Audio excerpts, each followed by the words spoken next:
स्वागत है आपका SKPCS एकेडमी में।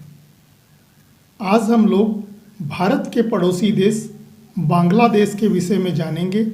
सभी कॉम्पिटिटिव एग्ज़ाम में बांग्लादेश या भारत के जितने भी पड़ोसी देश हैं उनसे कुछ ना कुछ प्रश्न अवश्य आते हैं, तो उन सभी महत्वपूर्ण पॉइंट्स को इसमें कवर करेंगे।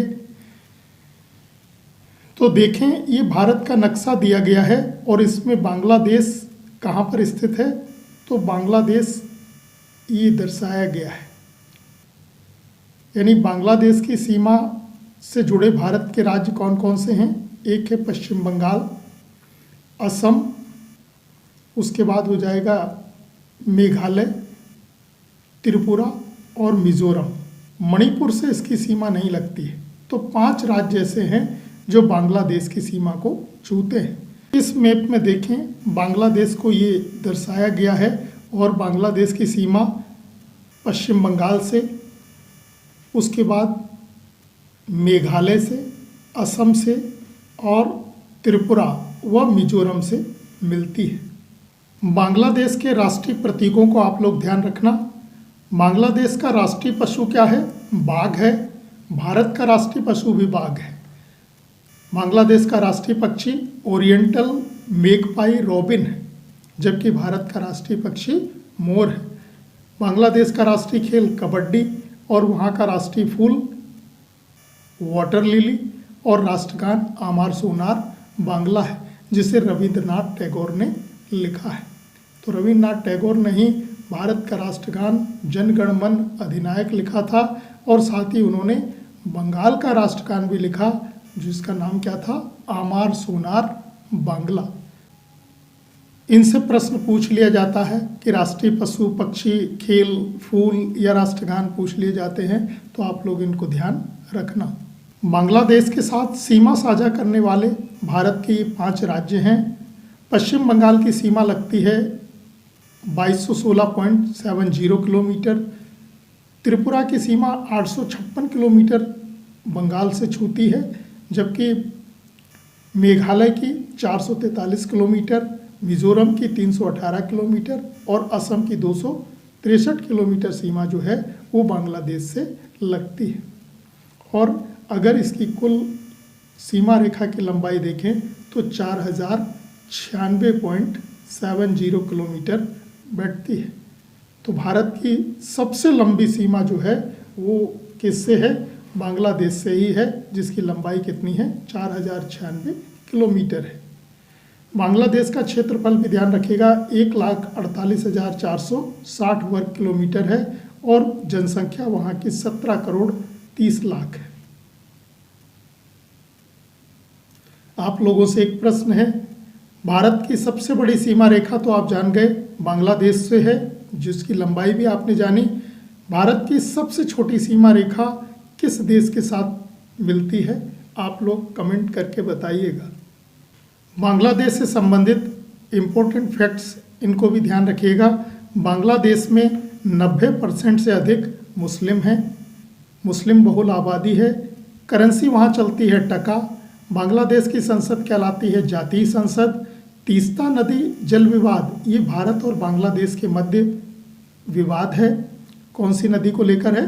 तीस्ता नदी को लेकर जो है जल विवाद भारत और बांग्लादेश के मध्य है। और भारत और बांग्लादेश के साथ निम्न रेल सेवाएं प्रचलित हैं। 3 रेल सेवाएं चल रही हैं। पहली मैत्री एक्सप्रेस है, जो कोलकाता से ढाका तक जाती है। इसका प्रचलन 2008 में शुरू हुआ था। बंधन एक्सप्रेस, ये कोलकाता से खुलना तक जाती है और 2017 में चलाई गई है। और अभी हाल ही में मिताली एक्सप्रेस, जो पश्चिम बंगाल के न्यू जलपाईगुड़ी से ढाका तक जाती है, 2022 में इसे शुरू किया गया है।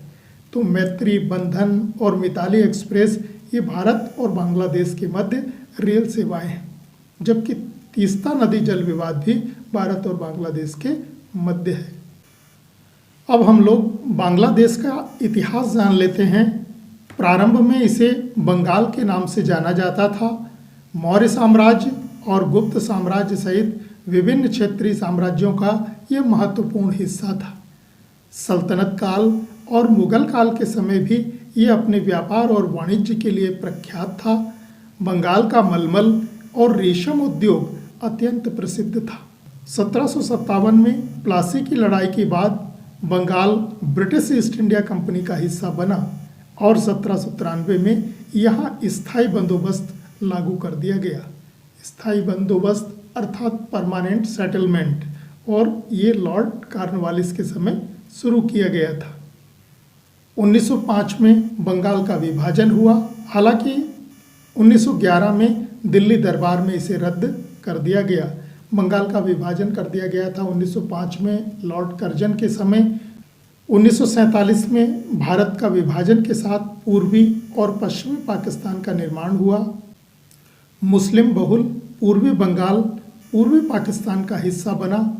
पश्चिमी पाकिस्तान के साथ भाषाई और सांस्कृतिक मतभेदों के कारण भविष्य के संघर्षों की पृष्ठभूमि तैयार हुई। भाषाई और सांस्कृतिक मतभेदों के कारण भविष्य के संघर्षों की पृष्ठभूमि तैयार हुई। अर्थात कहने का तात्पर्य ये है कि इधर जो पश्चिमी पाकिस्तान था और इधर पूर्वी पाकिस्तान, यानी ये जो बंगाल था ये पाकिस्तान को ही दिया गया था। तो यहाँ पर तो उर्दू बोली जाती थी, लेकिन यहाँ पर भाषा बंगाली बोली जाती थी। तो एक तो भाषाई बहुत बड़ा मतभेद था। और 15 अगस्त 1947 को क्रमशः दो देश पाकिस्तान और भारत बन गए। जब अंग्रेज यहाँ से छोड़ के गए थे तो भारत जो है 15 अगस्त 1947 को आज़ाद हुआ, लेकिन पाकिस्तान अपना स्वतंत्रता दिवस 14 अगस्त को मनाता है। उसकी वजह यह है कि पाकिस्तान का लोकल टाइम है वो भारत से आधे घंटे पीछे का है। पाकिस्तान की घड़ियाँ जब रात के 11:30 बजा रही थी उस समय भारत की घड़ियों में 12 बज चुका था। और 12 बजे के बाद आप देखते हो डेट वगैरह सब चेंज हो जाती हैं, दिन भी बदल जाता है। तो भारत में 15 हो गया था अगस्त, जबकि पाकिस्तान में चल रहा था 14 अगस्त। तो इसलिए पाकिस्तान अपना स्वतंत्रता दिवस 14 अगस्त को मनाता है और भारत 15 अगस्त को मनाता है। 1971 का युद्ध और बांग्लादेश का जन्म, इसको जानने के लिए थोड़ी सी इसकी पृष्ठभूमि जाननी होगी। उसको 3-4 पॉइंट्स में आप समझेंगे। सबसे पहला नाम देखो आप, शेख मुजीबुर रहमान। ये पूर्वी पाकिस्तान की स्वतंत्रता के लिए शुरुआत से ही संघर्षरत थे। इन्होंने इसके लिए 6 सूत्री कार्यक्रम की घोषणा की थी। इससे ये पाकिस्तान की आंख की किरकिरी बन चुके थे। फरवरी 1966 में लाहौर में हुए सम्मेलन में मुजीबुर रहमान ने 6 सूत्री कार्यक्रम को प्रस्तुत किया, हालांकि इन्हें अस्वीकार कर दिया गया था। तो एक महत्वपूर्ण नाम आता है शेख मुजीबुर रहमान। ये ही पूर्वी पाकिस्तान के मसीहा थे और इन्हीं के बल पर और भारत की मदद से बांग्लादेश का जन्म हुआ था। दूसरा महत्वपूर्ण बिंदु पाकिस्तान में 1970 का चुनाव था। 7 दिसंबर 1970 को पाकिस्तान की 313 सीटों के लिए चुनाव हुआ। इनमें 169 सीटें पूर्वी पाकिस्तान और 144 सीटें पश्चिमी पाकिस्तान में थीं। पूर्वी पाकिस्तान की 169 सीटों में से 167 सीटें शेख मुजीबुर रहमान की पार्टी आवामी लीग ने जीती और पूर्ण बहुमत प्राप्त किया। इसको आप ऐसे भी ध्यान रखना कि 162 सीटें पूर्वी पाकिस्तान में, 138 सीटें पश्चिमी पाकिस्तान में, और महिलाओं के लिए कितनी 13 अतिरिक्त सीटें थी जिनको अलग अलग बांटा गया था। अगर पूर्वी पाकिस्तान की बात करें तो 162 प्लस इसमें 7 महिलाएं थीं और पश्चिमी पाकिस्तान में 138 प्लस 6 इसमें महिलाएं थीं। तो 313 सीटों वाली पाकिस्तानी संसद में मुजीबुर रहमान के पास सरकार बनाने के लिए बड़ा बहुमत था, लेकिन पूर्वी पाकिस्तान को कंट्रोल कर रहे पश्चिमी पाकिस्तान के लीडरों और सैन्य शासकों को यह बर्दाश्त नहीं हुआ कि मुजीबुर रहमान पाकिस्तान पर शासन करें। पूर्वी पाकिस्तान में आज़ादी का आंदोलन तेज होता जा रहा था। पश्चिमी पाकिस्तान की सेना ने आंदोलन को दबाने के लिए अत्याचार का सहारा लिया। मुजीबुर रहमान को गिरफ्तार कर लिया गया। आवामी लीग के शीर्ष नेता गिरफ्तारी और टॉर्चर से बचने के लिए भारत आ गए। भारत का हस्तक्षेप और प्रतिक्रिया। मार्च 1971 के अंत में भारत सरकार ने मुक्ति वाहिनी की मदद करने का फैसला लिया। मुक्ति वाहिनी पाकिस्तान से बांग्लादेश को आज़ाद कराने वाली पूर्वी पाकिस्तान की सेना थी। इसमें पूर्वी पाकिस्तान के सैनिक व हजारों नागरिक शामिल थे। किसमें? मुक्ति वाहिनी में। 31 मार्च 1971 को भारत की प्रधानमंत्री इंदिरा गांधी ने भारतीय संसद में पूर्वी बंगाल के लोगों की मदद करने की बात कही। 29 जुलाई 1971 को भारतीय संसद में सार्वजनिक रूप से पूर्वी बंगाल की मदद करने की घोषणा की गई। अक्टूबर नवंबर 1971 में इंदिरा गांधी ने यूरोप और अमेरिका का दौरा किया। उन्होंने दुनिया के लीडरों के सामने भारत के रुख को रखा, लेकिन तत्कालीन अमेरिकी राष्ट्रपति रिचर्ड निक्सन ने कोई सकारात्मक उत्तर नहीं दिया। निक्सन चाहते थे कि पश्चिमी पाकिस्तान की सैन्य सरकार को 2 साल का समय और दिया जाए, लेकिन इंदिरा का मानना था कि पाकिस्तान में स्थिति अत्यंत विस्फोटक है। यह स्थिति तब तक सही नहीं हो सकती जब तक कि मुजीबुर रहमान को रिहा न किया जाए और पूर्वी पाकिस्तान के निर्वाचित नेताओं से बातचीत शुरू न की जाए। इंदिरा गांधी ने यहाँ तक कहा कि अगर पाकिस्तान सीमा पार से उकसाने की कार्रवाई जारी रखेगा तो भारत बदले की कार्रवाई करने से पीछे नहीं हटेगा। यही बैकग्राउंड था जो 1971 के युद्ध की पृष्ठभूमि में था। भारत पर हमला व युद्ध शुरू। 23 नवंबर 1971 को पाकिस्तानी राष्ट्रपति याहिया खान ने पाकिस्तानियों से युद्ध के लिए तैयार रहने को कहा। 3 दिसंबर 1971 को पाकिस्तानी वायुसेना ने भारत पर हमला कर दिया। अमृतसर व आगरा सहित अनेक शहरों को निशाना बनाया गया। 16 दिसंबर 1971 को पाकिस्तान की सेना के commander lieutenant general Amir Abdullah Khan Niazi ने भारतीय सेना के लेफ्टिनेंट जनरल जगजीत सिंह अरोड़ा के समक्ष आत्मसमर्पण कर अपनी हार मान ली और इस तरह बांग्लादेश दुनिया के नक्शे पर नए देश के रूप में उभरकर सामने आया। पाकिस्तानी सेना कमांडर कौन थे?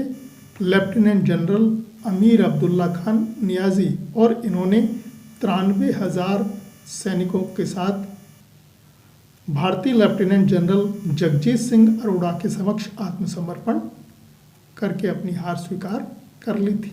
बांग्लादेश से संबंधित अन्य महत्वपूर्ण तथ्य भी आप लोग ध्यान रखेंगे, जैसे भाषाई आंदोलन या भाषा का आंदोलन। 1947 में कराची में एक राष्ट्रीय शिक्षा शिखर सम्मेलन का आयोजन हुआ। इसमें उर्दू को एकमात्र राजभाषा के रूप में मानने की वकालत की गई, जिससे पूर्वी बंगाल में विरोध शुरू हो गया। अबुल काशिम के नेतृत्व में ढाका में छात्रों ने बंगाली को आधिकारिक भाषा और शिक्षा के माध्यम के रूप में मान्यता देने की मांग की। तो इसमें आप लोग ये ध्यान रखना, पूर्वी बंगाल में कौन था या पूर्वी पाकिस्तान में अबुल काशिम के नेतृत्व में उर्दू के विरोध में प्रदर्शन शुरू हुआ और वहाँ पर मांग किसकी की जा रही थी? बंगाली भाषा की जा रही थी। 1954 में बंगाली को उर्दू के साथ आधिकारिक भाषा के रूप में मान्यता मिली, जिसे 1956 के संविधान में औपचारिक रूप दिया गया। बाद में अयूब खान के अधीन सैन्य शासन ने उर्दू को एकमात्र राष्ट्रीय भाषा के रूप में फिर से स्थापित करने का प्रयास किया।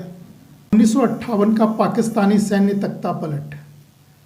27 अक्टूबर 1958 को पाकिस्तान में पहली बार सैन्य तख्ता पलट हुआ।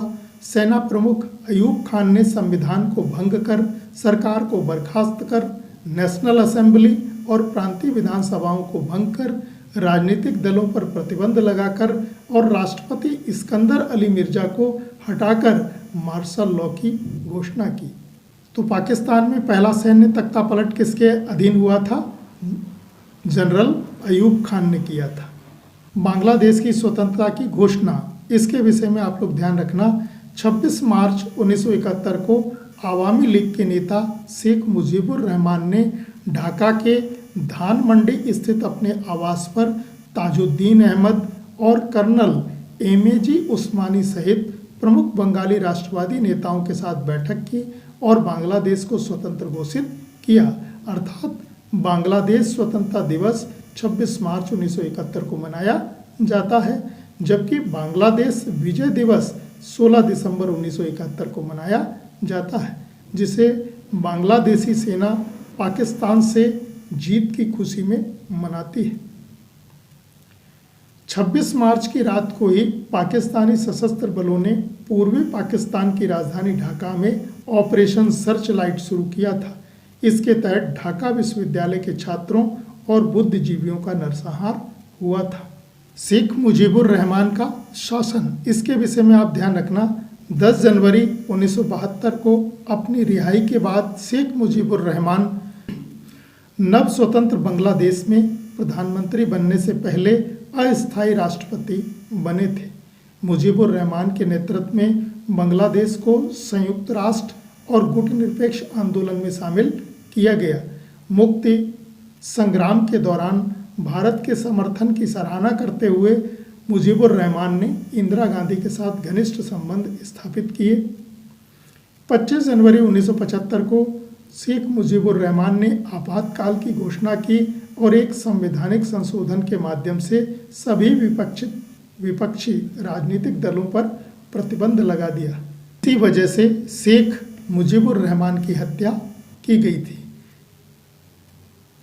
15 अगस्त 1975 को कनिष्ठ सेना अधिकारियों के एक समूह ने राष्ट्रपति आवास पर हमला कर शेख मुजीबुर रहमान को उनके परिवार और निजी कर्मचारियों सहित उनकी हत्या कर दी। केवल उनकी 2 बेटियां जीवित बचीं, क्योंकि वे उस समय पश्चिमी जर्मनी में थीं, जिनके नाम थे शेख हसीना और शेख रेहाना। वर्तमान में शेख हसीना बांग्लादेश की प्रधानमंत्री हैं। वे आवामी लीग पार्टी की हैं और बांग्लादेश सरकार के पहले राष्ट्रपति बंगबंधु शेख मुजीबुर रहमान की पुत्री हैं। वर्तमान में मोहम्मद शहाबुद्दीन चुप्पू ये बांग्लादेश के राष्ट्रपति हैं। आप लोग ये भी ध्यान रखना, बांग्लादेश संसार में जूट का सबसे बड़ा उत्पादक देश है। विश्व का लगभग 80% जूट का उत्पादन बांग्लादेश में ही होता है। तो ये परीक्षापयोगी बांग्लादेश से संबंधित महत्वपूर्ण तथ्य थे। आप लोग इनको एक बार देख लें और याद कर लें। आगामी परीक्षाओं में बांग्लादेश से यदि कोई प्रश्न आता है तो आपसे गलत होने की संभावना नहीं रहेगी। मिलते हैं नए टॉपिक के साथ अगले वीडियो में। धन्यवाद।